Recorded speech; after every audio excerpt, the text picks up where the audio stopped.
retenté. Pénalty 0-0 pour Strasbourg, une main a priori de Jordan Amavi dans la surface de réparation. C'est Cornier qui a le ballon au deuxième poteau, qui contrôle, qui va fixer et qui veut d'un petit lob éliminer d'une petite pichenette Jordan Amavi. Il ne conteste pas, donc il a l'air d'assumer le fait d'avoir fait une main. On va voir ça au ralenti, la main, ouais, le coude de Jordan Amavi, pas de souci. Le péno est logique, même si Rudy Garcia proteste, mais on en a l'habitude. 0-0, 17 minutes de la jeu. main décollée, Ouais, la main est décollée. Ouais. Et c'est Jonas Martin qui va aller tirer ce penalty face à Steve Mandanda. Les sifflets du Vélodrome. Jonas Martin, et c'est le contre-pied parfait.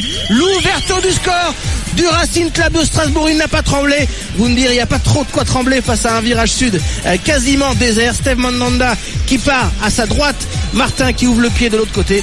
1-0 pour les Strasbourgeois ici au Vélodrome. Et qui s'élance et qui loupe ce penalty, ou plutôt arrêté, superbement arrêté par Bingourou Kamara. Nous sommes en 2018 et il y a encore des tireurs qui tirent à mi-hauteur. C'est interdit normalement sur un côté, et Bingourou Kamara, il part, c'est à hauteur idéale pour un gardien. Il n'a plus qu'à repousser la frappe sans trop de conviction d'un capitaine qui n'est pas exemplaire, Dimitri Payet. 69 minutes, 1-0 pour Strasbourg. Voilà. L'égalisation marseillaise, la voilà, c'est Luis Gustavo. Un ballon récupéré à la niaque dans la surface de réparation. C'est d'abord un centre, Clinton Ng qui le dévie, un contre favorable au premier poteau, et Luis Gustavo en force, plat du pied mais en force, avec conviction, avec hargne, parvient à battre Bingourou Kamara. Un but partout entre Marseille et Strasbourg. Ce centre de Sarr côté droit, et c'est Hiroki Sakai qui se bat, qui ne fait pas faute car il touche le ballon. Un tacle dans la surface des Strasbourgeois, et Gustavo en force sous le ventre de Bingourou Kamara. 80e minute de jeu, un but partout entre Marseille et Strasbourg. La séance de tir au but entre Marseille et Strasbourg, on y va, où en est-on, Florent Germain? 2-1, 2 pénaltys à 1 pour les Strasbourgeois, mais aucun pénalty manqué pour le moment, aucun tir au but manqué. Liénard et à l'instant Adrien Thomasson ont marqué, Lopez a marqué du côté de l'OM, et là c'est Dimitri Payet qui va s'élancer, lui qui a manqué son pénalty pendant le match. Simplement le score entre Nice et Guingamp dans la séance de tir au but. Guingamp Clément qui a tout de suite pris l'avantage. Pierre Lesmelou qui a échoué face à Caillard, le gardien guingampais, qui a arrêté le premier tir au but des Niçois.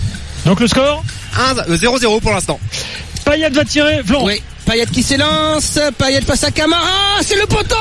Une fois, deux fois, Dimitri Payet est maudit ou maladroit, c'est selon. En tout cas, il reste sur 3 tentatives à Amiens aujourd'hui contre Strasbourg pendant le match, et maintenant en tir au but, 3 manqués pour le capitaine Dimitri Payet. 2-1 pour les Strasbourgeois, 2 tirs de chaque côté. À Nice, qu'est-ce que ça donne? Alexandre Mendy qui vient de marquer pour les Guingampais. 1-0 pour Guingamp. 1-0 pour Guingamp, alors que donc le premier Niçois a raté. Pierre Lesmelou avait échoué son tir au but. Payet, là, hein. Le 3e Strasbourgeois s'avance à Marseille, Florent. Motiba qui va s'élancer, effectivement, 2 tirs de chaque côté et 2-1 pour les Strasbourgeois. Motiba face à Steve Mandanda, c'est parti pour Motiba qui s'élance, qui frappe, Steve Mandanda qui part du bon côté, mais c'est au fond des filets. Motiba qui marque 3-1 dans cette séance de tir au but pour les Strasbourgeois.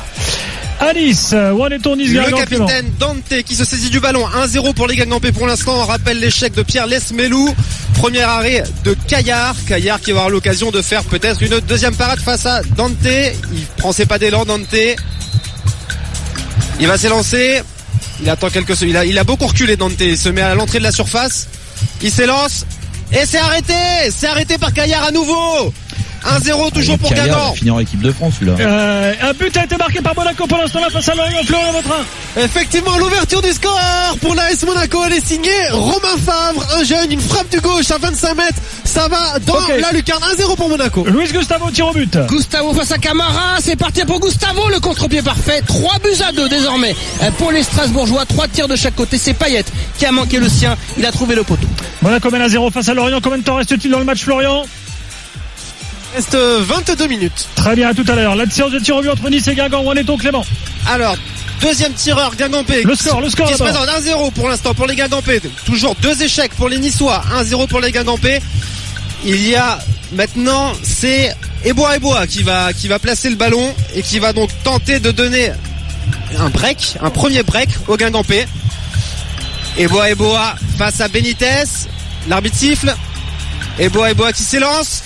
Et c'est dedans. 2-0 pour les Guingampais pour l'instant. Ok, Strasbourg qui va Le tirer. but de Jonas Martin, là encore Steve Mandanda trop court, il a une fâcheuse tendance à partir du bon côté mais a jamais touché le ballon. Steve Mandanda qui est battu 4-2 pour les Strasbourgeois, ça veut dire que si Adil Rami manque le sien, Marseille est éliminé en 8e de finale de la Coupe de la Ligue comme l'an passé là, c'est dur. où ils avaient été éliminés au même stade et 4-2 par des Rennais qui donc s'étaient qualifiés en 8e. Adil Rami face à Bingourou Kamara. Si Rami manque son penalty, Strasbourg est qualifié. C'est tiré par Adil Rami au-dessus, c'est terminé. Au-dessus pour Adil Rami. Payet qui trouve le poteau. Adil Rami qui se trouve complètement, qui tire au-dessus de la transversale. Strasbourg élimine l'Olympique de Marseille à domicile devant 8000 personnes. C'est encore un soir d'une tristesse infinie. Marseille éliminé de cette Coupe de la Ligue.